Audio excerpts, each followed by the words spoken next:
Net super grote kalm, maar ze bent wel mooi vol. Dat is wel boven daar. Je ziet er al hier al doekjes in komen, dat betekent dat het al aardig diep is. Wat gebeurt hier eigenlijk, Jood? Nou, we zijn op maishakselen. Het is de tijd weer om het raar te hebben. Ja, de kwaliteit is prima. Daar is niks mee te redden.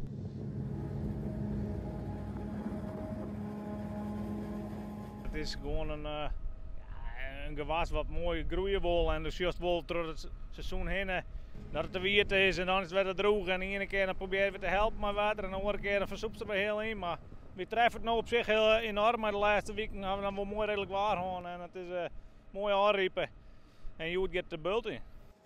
Die vinden het prachtig mooi in de mais, maar wie doet het al zo lang? Het is voor u eigenlijk al gewoon werk. Ik stel er niet meer op te springen, laat ik het zo zeggen. Ik vind het eigenlijk altijd een van de mooiste dagen in het jaar even. De mais altijd mooi opgroeien, het hele seizoen trouw en nu dan halen we er in een paar uur na. Ik ben waanzinnig klaar.